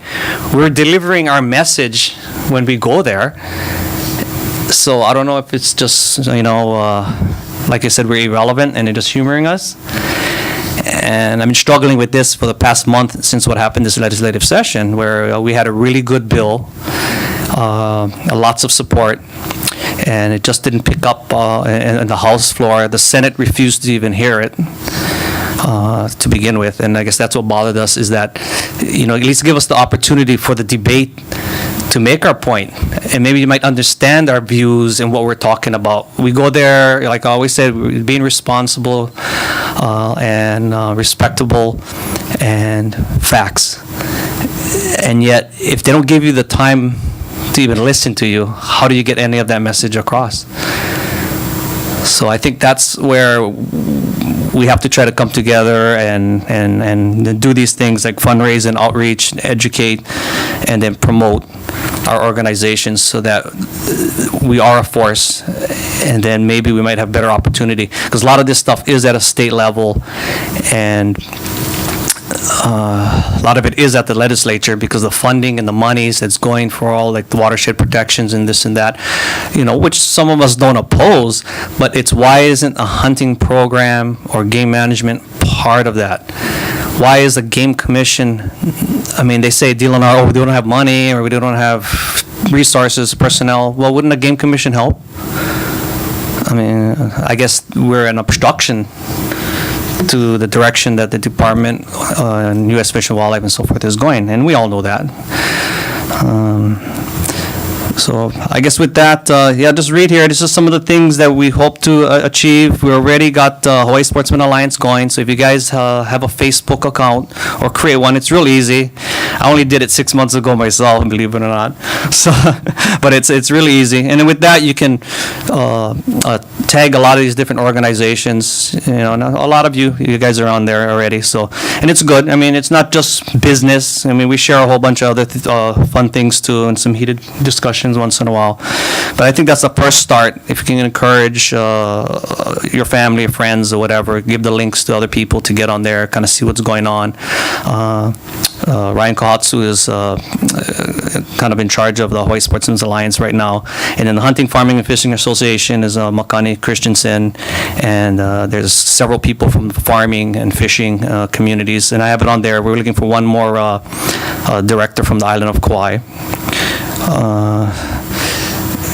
And I think basically everybody's the same. Like the mission, is to protect, promote the freedom to hunt, farm, and fish in Hawaii through education, collaboration, and advocacy. So I think this is good because a lot of these people are on Oahu, and for us that helps a lot because we got to fly there, and every time we fly there, you're looking at $300 a pop. And it's a last minute and everything. So if we got a group, and things come up and we can't make it, they can go and represent for us. And what we do is they may not know specifically the hunting issue, but we send them a fact sheet with some information just so they know. And you have a person that can sit there. Because without a person sitting in front of the legislature or that committee, next. Yeah, you're not there. You're not there. We're not there. So, I know a lot in the hunting community, people are kind of disheartened right now or thinking we're not getting anywhere and all that, but it really requires a tremendous amount of work, more than just, getting on Steve's case or Lisa's case and grumbling and things like that. We have to be a little more proactive, kind of from the top down, get in with our legislatures and things like that to make some policy changes that can help us all. So that's it. Any discussions or anybody wants to discuss any of that? I do have a question for you, or actually not a question, if you don't mind. Okay. I got a note from Carrie? Terry? Carrie. Oh, okay, sure. Yeah, we didn't do a testimony yet, so Terry wants to submit testimony. Okay, with that, yes, come in. Thank you. So, Terry, Napiai. I just have a few questions, Tony, in regards to your microphone and your name. There you go. Terry Napiahi. I just had a real quick question in regards to the initiative that you're having with the Hunting, Farming, and Fishing Association. How are you going to be connecting with our county, our home rule ideal, and keep everyone here as hunters, fishermen, on this island particularly, informed?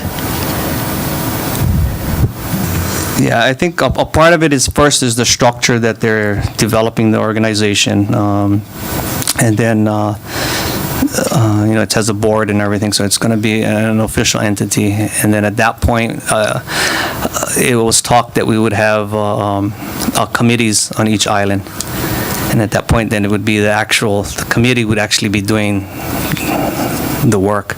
So you're going to be like an advisory group to who? No, nothing to do with the commission or anything like that. This is a total separate entity. And that an initiation to lobby at legislative level? Well, not necessarily lobby. I don't know if that's part. It depends what nonprofit organization you go under. Depends on the form. Yeah, you have to be specific. C3, you can't do it. Yeah. Oh, okay. The 503C is no lobbying. I think a 6 you can, right, and so forth. So. Well, my concern is because of the fact that when you're using the hunting, the fishing, and the farming identity, you're actually incorporating a voice. Am I correct? Mm-hmm. Is this statewide? Mm-hmm. Yes. Hopefully. So that association is going to be the voice for all the hunters and fishermen and farmers statewide. So decision-making politically for farmers, hunting, and fishing is a collaboration of everybody coming together as one voice. Am I correct? I think so. It's difficult because of specific issues that the small farmer may have, or the fisherman or the hunter. So, that's definitely a challenging part. It's the same thing like our commission here, I guess, when we have to address the various issues and who has expertise in what or whatever. At that point, I think you try to bring in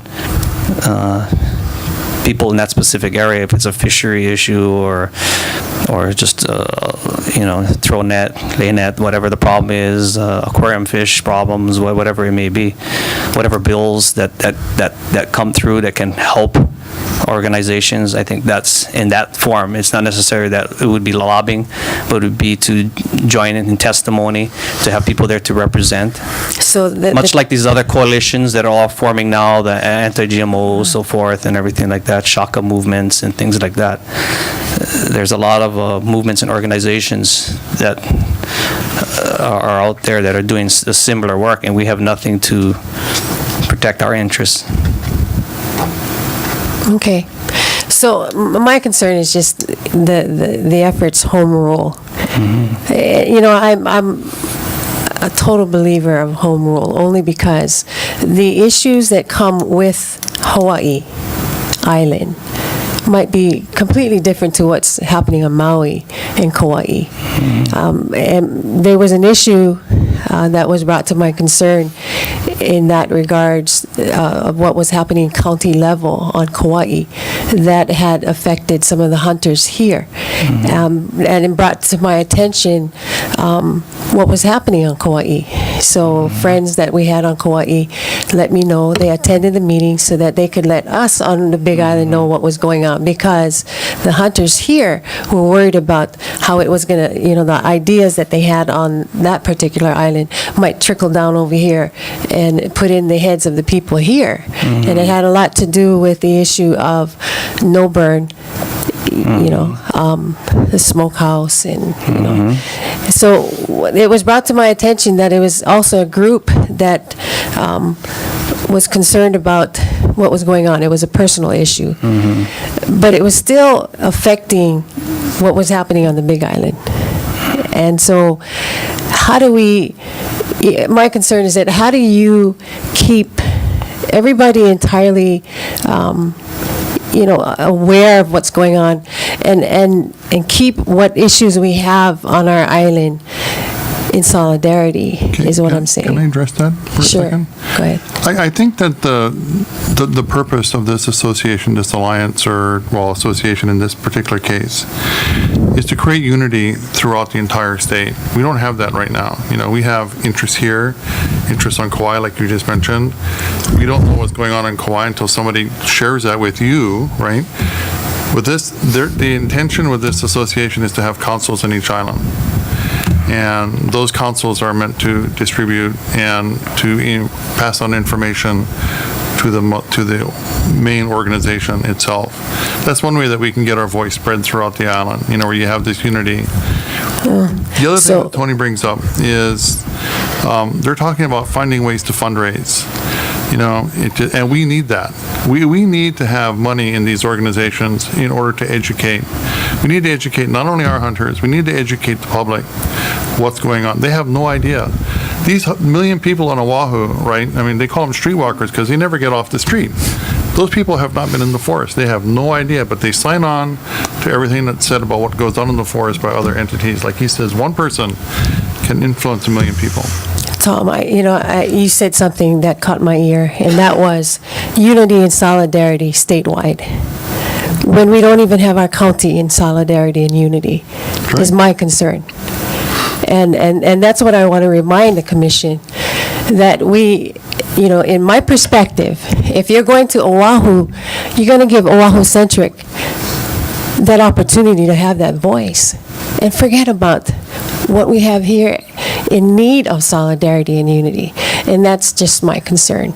And I think that's all I need to say. And that's valid questions. I think part of trying to do a state game commission and why these things came up is when we went to all the other counties, which we got support, but the initial, like Kauai, for example, where they have that Kalawak, which is, it's an ALOAC, and I forget what the acronym is. This is actually a state council Okay, it's been in the books, and they've been active on Kauai. Every island or every county has this. We tried to get one here several years back, I remember. and the aquatics didn't want it, so everybody lost out. Kauai has theirs. When I contacted DOFAR on Kauai to see if they would support our State Game Commission bill, they said, oh, they're working with the Calawac, so I called this Calawac, and I asked them, if they would support and all that, and, oh, we don't need that. We're perfectly fine here. We got our own things going on over here. And then I started thinking, well, wait a minute. Well, let me see your guys' agenda and your minutes. You're a state consul. Go look for it. So we have things that are going on already as it is, and people protecting their own little interests. They got access to go hunt in there. They got their club or their group that can go in there. So this is the fraction that is created with all of our communities. They try to do that to the pig hunters again, or the bird hunters or the sheep hunters. I just got text today from somebody that it made me want to not even come tonight. From a pig hunting group of people. And why? Why are we suddenly the enemies? We're all the users and the resource people. Why are we not trying to form ways to be together? Instead, we're getting our heads cut off for every little thing that we try to do. I totally agree with you in unity and solidarity. Unification is important. I'm just wanting to make sure that the home rule idea is not left out. And the traditions. That's the other question. I don't see that in there. Is there a reason? I have no idea. You're not excluded. Just checking. You're not excluded whatsoever. I talked to Makani about this. Tony's more involved in this than I am, but I did have a long conversation with him, as to how that organization can help. And I see it from this commission here being very helpful to us. Makani. Well, he's the gentleman that helped start this organization. Right. So he's going to be the traditional voice. He saw a need. He's a fisherman. And they have their own That's not answering issues. my question, Tom. I'm sorry? That's not answering What my was your question? My question is your traditional representation? I don't know who you're having as traditional representation. I don't know. That's You're not being excluded. It's a private group right now. I mean, we're not excluded anyone. No, I didn't say that. I just wanted to know if that was there. That's one question. I know what she's asking, and I think anybody can join this association. Yeah. And anybody can put the input. The whole point of this Even- organization It says even farmers. that I see is we need to have some source, some means of showing a number. Because when you get to the legislature, and here comes this Tony and Tom and Mark and Ryan and the guys from Kauai and Oahu, they're representing all of us, but yet in the eyes of the legislature, they're individuals. They are 4, 5, 6, 20 people. Now, when the Nature Conservancy writes in their letter, if you read the testimony, we are representing 10,000 people, 20,000 people here.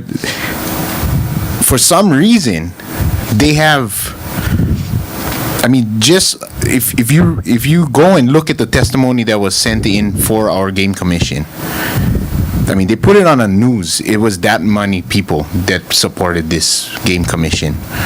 If you go on the written testimony and you read through all of that, there was maybe 5 or 6 letters in there that were opposing, and there was hundreds of letters of support. That 5 or 6 was the DLNR, the Nature Conservancy, Earth Justice, what's the other, all the environmental people. So how does that 5 people, and then when we go to the next committee and ask the next committee to please put it on the agenda so we can at least get our voice heard, they can tell Tony that it's too controversial because he read through the first 2 testimony, which is DLNR and Nature Conservancy. Well, Nature Conservancy was even way on the bottom even, and say it's too controversial. But yet, if they put something out there and we send in 600 people opposing it, that's not too controversial. So the whole point of getting organized is just that, is just to have us a voice. Because right now we have no voice in the eyes of the legislature. Have a voice. Yeah, we do, but they're not listening to it. It's almost comical. And if you think that's different, then by all means, please go and testify so you can see for yourself. Because it's a joke. I've been in legislation. I know you have understand. been. No, I understand I'm what not you're talking about. Arguing with you. I'm just trying to explain that it's not about about the commission or anything. It's No, I not totally about- commend you for doing that. I just would hope. We got to show some numbers. Yeah, I just would hope that you would inform the rest of the people here, because there's a lot of information that is not being put out to a lot of people. And how I know this is because they call me, and that's the reason I'm here today. And so I commend you for your work. I appreciate you, trying to put everybody together, but just remember the traditions is one, and home rule. And that's the reason I'm here today. Thank you for your time. Well, yeah, I appreciate that. One of the things that I just like to mention is that I know you're on Facebook now too. You're part of this. Like Tony and I are just brand new to this experience of communication.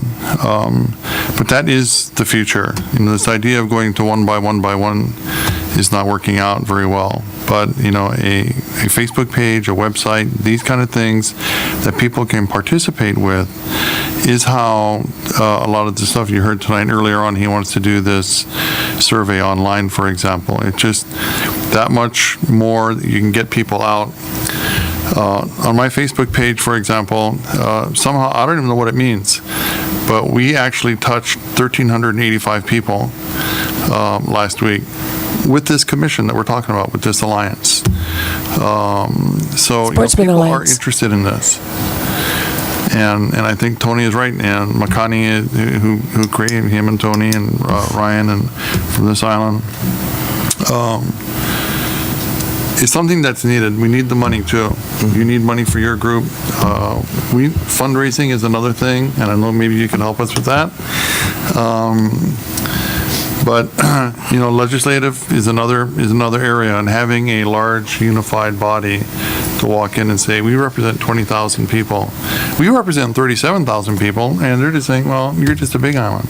Yeah, and that's all what we tell them, and it's just like in one ear, out the other. And this is not only legislature. This is just what Kalani was talking about with this KAU thing. Yeah. This organization can put in some input into that also, hopefully. In situations like that. That's the whole point of the.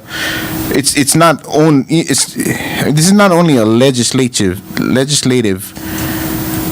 committee or association. This is a grassroots kind of deal. It's so that hopefully, if we need some help here, we're going to be able to have the support from the people on Oahu and Kauai and Molokai and same with them. If they have a problem, that we think is valid, we should support them. I mean, it's basically that's how I see it. It's just an organization of people. I just got one question. I know it's getting late, but in one short order, how do you look at it to be? What? Which one? They're Because you're asking for traditional, you're asking for Right. customary, and I, for one, look at it as one of the biggest means. But how do you perceive it? Like, how would you see the intent on it? Well, What would be your suggestion? I'm glad you asked me that question. You know, we've had people that have been experienced doing this for 40 years, elders that have been in legislation, in the front of maybe 10 governors, that have the expertise for the information that you're seeking.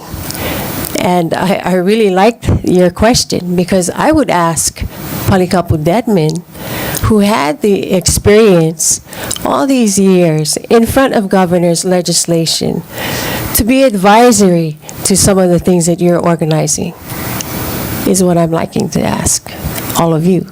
Why wouldn't you do that? Why wouldn't you have somebody that's kicked 39 years of stones in the traditions, in hunting and fishing issues for 40 years? Why don't you ask people with expertise to be advisory to some of the things and initiatives that you have? One of the things that he wanted to do was home rule. There was a reason for that, because he's been to legislation, and he's been through all the things that you've been through right now. Ask him for advice. And that's my question. Why wouldn't you? What Tony is saying, Yeah. join the organization. Well, that brings me to, why wouldn't you support his litigation in the Ka'u fencing, is my question. Well, we're just working on them now. That's Okay. what I said, and then it's one of my biggest. So can that be on the agenda maybe next That's time? what's going to be, and we have Okay, Mr. shoot. Penn here. That sounds good. And then hopefully you can support the idea that he's been fighting in this litigation suit not to have the fencing and eradication. So if we can be on the next agenda, that would be great. And that's all I have to Barbara, say. can you make sure that gets on the agenda, please? Thank you. Yes. Thanks, and that was it. Mahalo. Thank you. Thanks, Terry. Okay, I have one more item. Wait, I want to finish. One last thing with the legislature too is, we need to clean our own house. I kind of use that analogy because we need support from our own legislatures here. I mean, we were able to fly down before our legislative session and meet and convince some Oahu legislatures to support us, and yet we could not convince some of our own legislatures here too. So I think, that's one of our biggest problems, because what happens is when you go there, that the first thing an Oahu legislature will do, like we met with Brickwood Galataria in the Senate, and he's the vice chair for Water and Land, and he was a great guy to talk to, and he was very engaged and interested. And the first thing he did was walk over to Senator Kahele's office and ask if he supported this, because he was going to support it. And we couldn't get that support. So how does that make us look? That I got somebody from Oahu willing to support what we're doing, and we can't even get our own island delegates to. So I think it's something we all need to work on. And Well, he's really cool. and that's not just him. I'm not singling out Senator Kahele. It's just that there's a power thing in the legislature, with who has seniority and who has, it's the whole thing. So there's certain key people that you have to get through, and if we can't do that, how do we? And that's why we came up with stuff like this, that if we can be more engaged, that we're not just hunters. So here's the hunters again. What now? The first thing that everybody that opposes what we do tells us, oh, they got 900,000 acres to hunt, and here the hunters complaining again, there's no more place for hunt. You know how hard it is just to get over that hurdle already? So I think we have a lot of work to do, and we could really use some volunteer help. Right. Thank you. And this brings up another thing, and this is education. When DLNR is able to get away with this idea that we have 700,000 acres here, yet we can't take any sheep and like you heard it tonight, and put it even on 1 acre of state land, the public needs to know what the truth is, and they're not getting the truth. And that's what an organization like this can do. You know, they're talking about fundraising, and outreach, and, you know, these are things that, you know, you folks can help with. Anyway, with that, I'd like to move on to one more item, and we're going to close and relate, and I apologize for this. But we have a committee right now, a legislative committee, and it's effective during the committee is effective during the legislative session, and it needs to have a little more emphasis on government affairs. In other words, so that the committee can respond to things like this closing of Mauna Kea for 2 days for the turkey season, you know, to do an aerial eradication.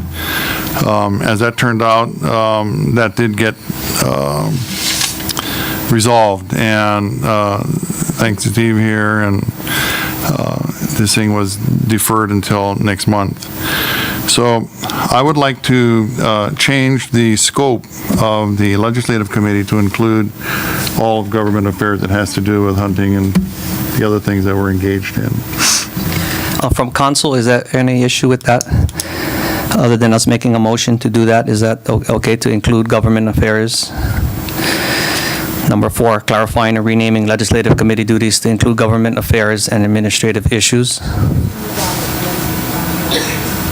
Okay. What was that answer? Oh, yeah.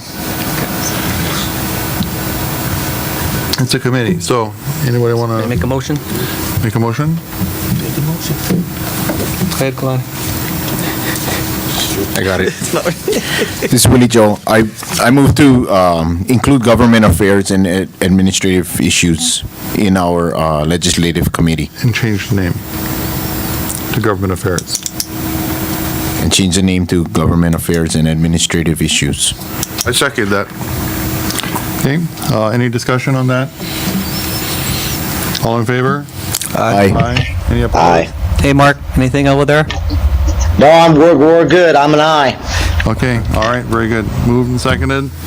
Done deal. Okay, Barbara, just make note of that, please. Any no commission reports, concerns? Yes, okay. Any commissioners? I do have one thing. I have one. This is Ike. I'm on the Public Access Subcommittee, and I did talk to the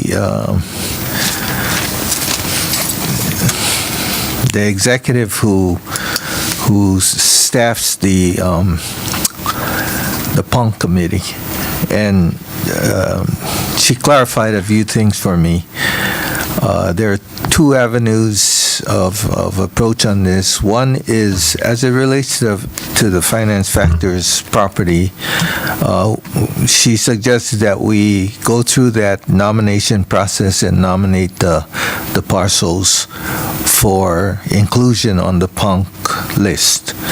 So I've begun that, filling out the nomination papers, and I will bring it back to you guys prior to action.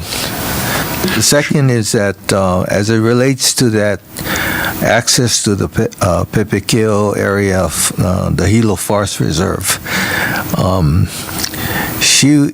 this person was super helpful, and a day or 2 after I talked to her, she took a group of guys up to the area and walked the trail. And basically, she had told me that surveying of the trail, etc., that's what they were supposed to be doing. So she's following up on that for us. Did you invite her to our April 20th meeting? Yeah. Okay, because PONC will be here too. Right. On that So she's, the other area I mentioned was the Honomu access. And Evidently, the Na'alahele Commission has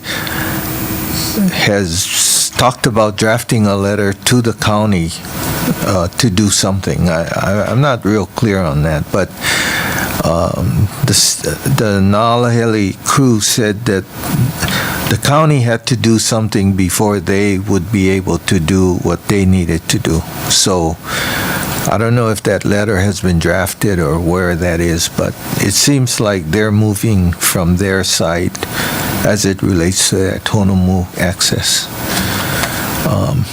So those are the two things that I worked on. That nomination papers has got to be in by June? Is that the deadline? End of June. End of June, okay. Right. So, Anyone else? yeah, I got, so District 1, we had met again, on our Lapahoehoe, management plan. That thing is kind of rolling through. I think the draft, final, one of the most final drafts is kind of out, and they're going to have it at their next LAC meeting. One thing that had kind of got me a little bit by surprise was some critical habitat designations in Lapahoehoe and Piha area. I was hoping that maybe not April, maybe for the May meeting, if we could maybe get the Fish and Wildlife people here to maybe explain the process at which these areas get designated as critical habitat. Willie Joe, this is Bobby. Hey, Bobby. I have a letter drafted for that particular purpose. I think that the main thing we're going to have to do is the logistical part of that, which is how we get the person over here, right? I know that. Yeah, that would be great. Thanks. Because it would be nice to understand how these things happen without anybody knowing, from the public. I mean, internally people know, but the public doesn't know that this classifications are happening, or so that's all I have.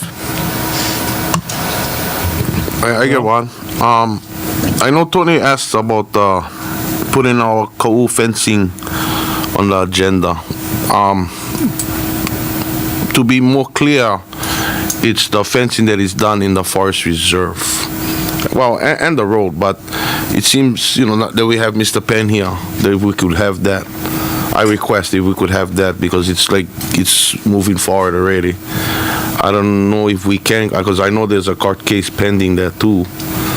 So I don't know what is our legal rights on this, where we stand, if we're in support or what have you, if that's what it looks like. Access committee look into that, and if it needs to go on the agenda, just call me. We'll put it on. Or whatever we can do. Because I figure I get this man here now.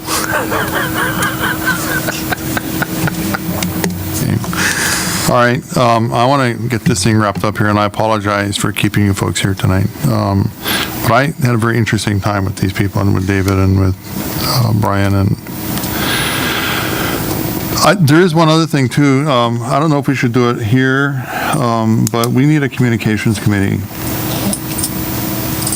for this commission, so that we can get what's going on here out to the public. The public doesn't know what we're doing, and I think that's part of why the alliance is helpful, but we need to help ourselves too.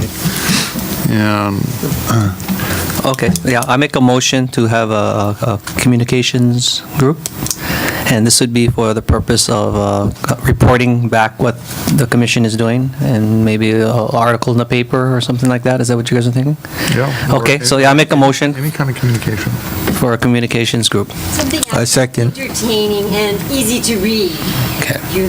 Yeah, Not technical, that would actually be attractive to people to read. I second the motion. Here. Can you clarify? Is I the second that motion. well? Excuse me. Clarify that it wouldn't be considered a group, but a committee. A committee. crazy. RJ motion. I second. Okay, I make a motion to form a communications subcommittee. Any second? I second that. Any discussion? No? Any, all in favor? Aye. Anybody opposed? Okay, moved and seconded. Okay, our next meeting is April 20th. I thank you all for being here tonight. I appreciate the guests that were here this evening, and the input that we got from you folks, Jason especially. These are things that we'll follow up on. And feel free to call any of the commissioners between now and the next commission hearing with any questions that we can work on for you. Yeah, I'd like to add that, I'm the representative from the 2nd Council District. So if any of you want to talk to me, you can contact me through the, I don't know where we are now, right? What's your Facebook? Huh? What's your Facebook? No, I'm still in the 20th century, so. Telegram. And I don't want to give out my phone number because I don't want to get crank calls, but. Like Tony getting those Crank calls. Messenger pigeon. You should have seen what I got. But if you can contact the county and the mayor's office, and they can contact me. I'd be more than happy to sit down and talk with you guys. This is Barbara. You can contact the mayor's office, There you and go. I will contact Ike. Already. Okay. Thank you. Without further ado, we are done for the day. Motion, yeah, there we go. Motion to adjourn. All in favor? Second. Aye. Oh, I love doing that. That's that. You love it. I know you like that hammer.